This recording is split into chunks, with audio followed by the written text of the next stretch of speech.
Hey YouTubers, today I'm working on the gauge cluster on my W202. One of the bulbs is blown, which is not a problem in the day, but in the nighttime there's a dark patch on my gauge cluster and it's annoying.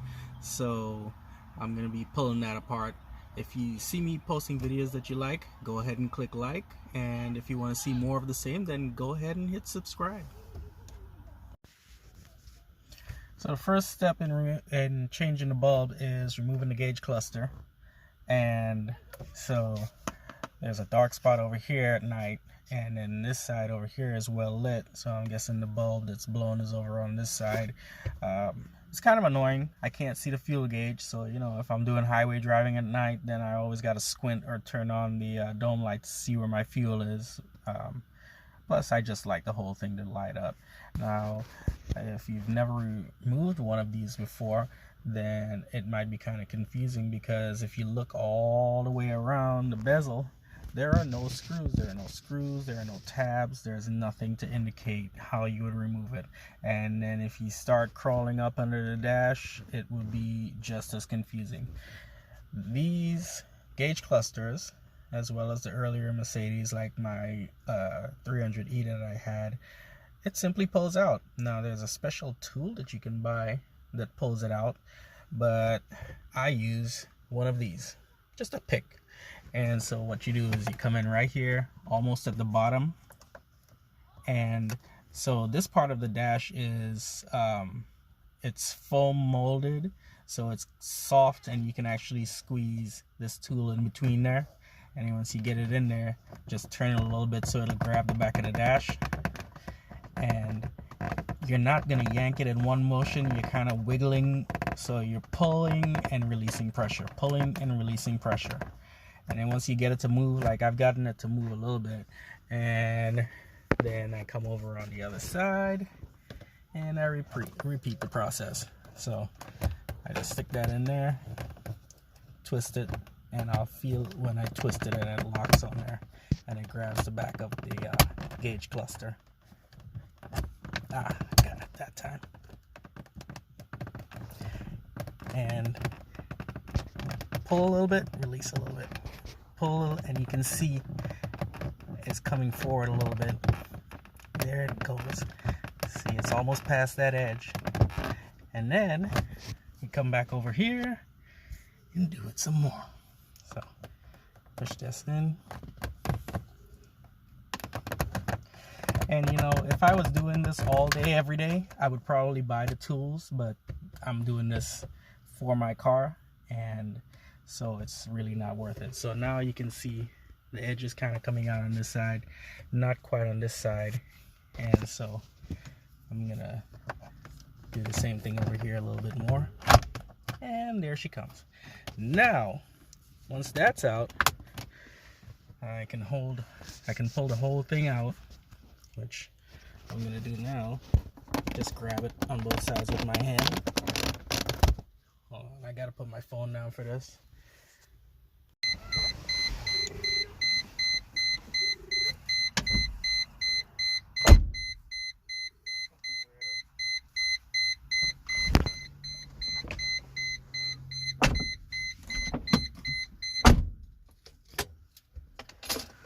Alright, so now once I've got the edges out, I can just grab it with my fingers and wiggle it a little bit and pull, and it'll just come out.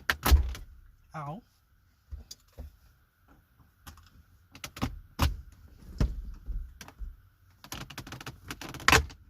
So that side's out, and then this side comes out. And that's all there is to getting it out of the cowl. And then once we have it out like this, then there are two electrical plugs at the back.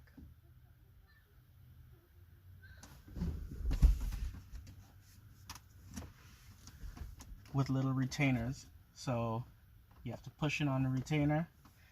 And once I get these out, I'll show you guys how they work. So push it on the little retaining clip and then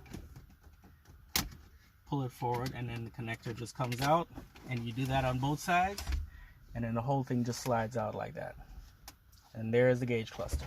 Now bring you guys in nice and close. So these are the two plugins, one on this side and one on the other side.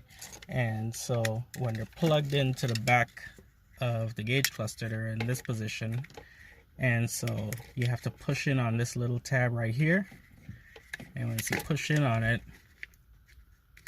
then the gray part can slide forward like this, and once it slides all the way forward, this entire plug just pulls out really easy. And then the same thing on this one, and of course they are indexed, so you can't put them back in the wrong way. They're only gonna go in facing one way, and they're only gonna go in on one side, so you can't screw them up putting them back in. However, when you are putting them back in, I would highly recommend that you take your time and make sure it just slides right in, because you see how tiny those holes are? The pins that go in those holes are just as tiny, and you can bend one of those pins and then your gauge cluster will do all kinds of strange things and you won't be able to figure it out. So be careful about putting it back together.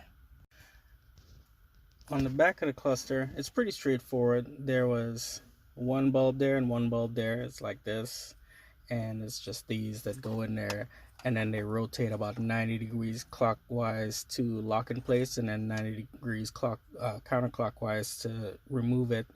It's straightforward. But what I would like to show you guys really quick, when you're buying bulbs like these, and you know, this goes for just about any automotive bulb, there are lots of little variations that you can get where bulbs would look otherwise similar, but they're not the same.